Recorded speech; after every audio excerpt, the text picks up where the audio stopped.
வணக்க மக்களே, இன்றைக்கி ஒரு அண்டர் ரேட்டட் சஸ்பென்ஸ் த்ரில்லர் சூப்பரான ஒரு தமிழ் படம் தான் பார்க்க போகிறோம். சிபி சத்யராஜ் நடிப்பில் வெளிவந்த வால்டர் தான் இந்த படத்தோட டைட்டில். இப்போ நம்ம கதைக்குள்ளே போகலாம். படத்தோட ஆரம்பத்திலே அந்த ஊர் கும்பகோணத்தோட பெரிய மனுஷன், அப்புறம் நல்ல மனுஷன், தொடர்ந்து 40 வருஷம் சட்டமன்ற உறுப்பினர் அப்படின்னு பல முகங்கள் இருக்க எம்பி ஈஸ்வரமூர்த்தி ஐயாவை தான் காட்டுறாங்க.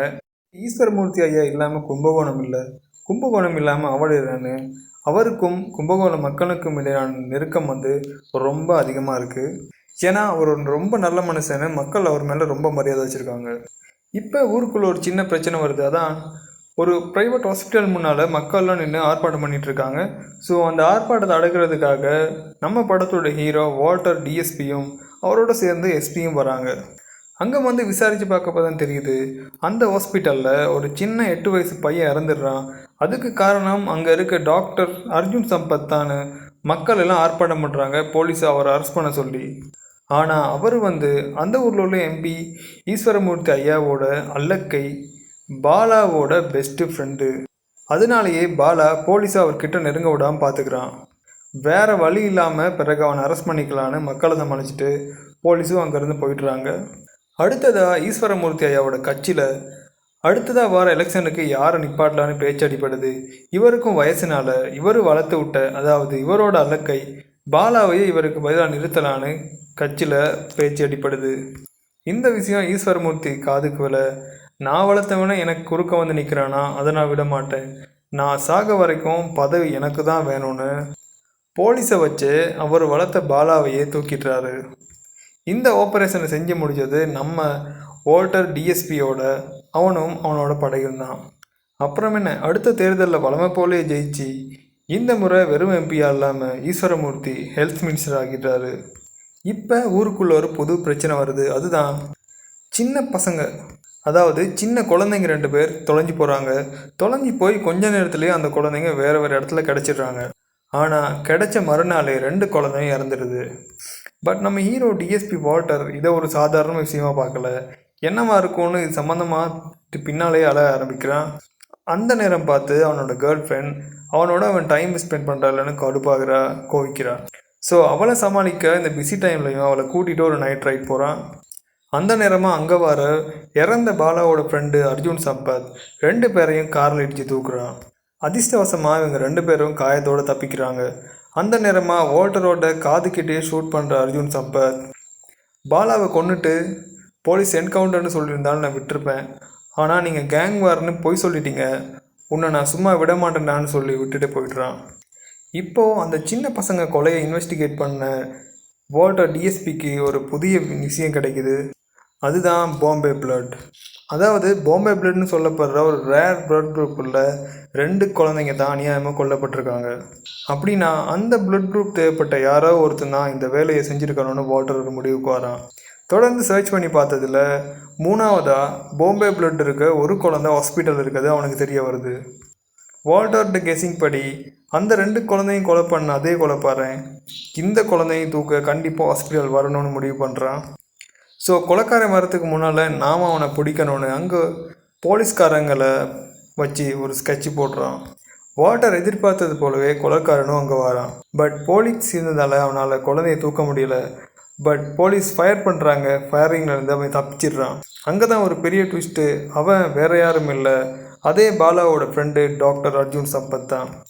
ஸோ டாக்டர் அர்ஜுன் சம்பத் தான் அந்த 2 குழந்தைங்க கொலைக்கும் காரணம்னு அவனை பிடிக்க தனிப்படி ஆரம்பிக்கிறாங்க போலீஸில்.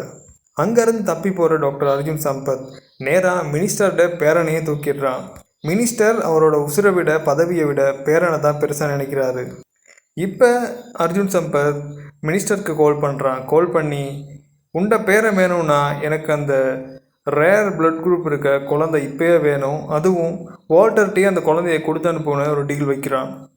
வேறு வழி இல்லாமல் மினிஸ்டரும் பேரண்ட உசுறு தான் முக்கியம்னு அந்த ரேர் பிளட் குரூப்பில் குழந்தைய வர வச்சு வால்டர்கிட்ட கொடுத்து அமிச்சு அவன்ட ஏரியாவுக்கு அனுப்புகிறாரு. அங்கே போய் இந்த குழந்தைய கொடுத்துட்டு மினிஸ்டரோட பேரனை கூட்டிகிட்டு வர வால்டர் மினிஸ்டரோட பேரனை மறைச்சி வச்சுட்டு அவன் மினிஸ்டரோட பேரனை திருப்பி தரலைன்னு மினிஸ்டர்கிட்ட போய் சொல்கிறாரு. கடுப்பான மினிஸ்டர் அவனை கொன்னாச்சும் பிடிக்க சொல்லி உத்தரவு போடுறாரு. இந்த நேரம் வால்டர் அவனோட போலீஸ் புத்தியை யூஸ் பண்ணி அந்த சின்ன குழந்தைய கொடுக்கும்போது அதோடு சேர்த்து ஒரு ஜிபிஎஸ் ட்ராக்கரையும் வச்சு அனுப்பியிருப்பான். ஸோ அந்த ஜிபிஎஸ் ட்ராக்கரை ஃபாலோ பண்ணி குழந்தை இருக்க இடத்துல வால்டர் ஈஸியாக கண்டுபிடிக்கிறாரு. அங்கே போய் பார்த்தா ஒரு பெரிய அதிர்ச்சி. ஏன்னா ஒன்றும் இல்லை, அந்த போரையே 4-5 குழந்தைங்க அவங்க அம்மாக்களோடய உள்ளுக்கு ஒரு பில்டிங்கில் இருக்குது. ஸோ டாக்டர் சம்பத் தான் இவங்களை பேரண்ட்ஸோடு சேர்த்து குழந்தைய கடத்தி வச்சுருக்கான்னு உடனே போலீஸுக்கு தகவல் கொடுத்து அங்கே வர வைக்கிறான் வால்டர். பட் அங்கேருந்தும் அர்ஜுன் மிஸ் ஆகிடுறான். பட் இன்னுமே மினிஸ்டரோட பேரை மினிஸ்டருக்கு கிடைக்கல. இந்த நேரம் பார்த்து டாக்டர் அர்ஜுன்கிட்ட மினிஸ்டருக்கு ஒரு கோல் வருது. உன் பேரை உசுரோடு வரணும்னா நான் சொல்கிற இடத்துக்கு நீ மட்டும் தனியாக வான்னு கூப்பிட்றான்.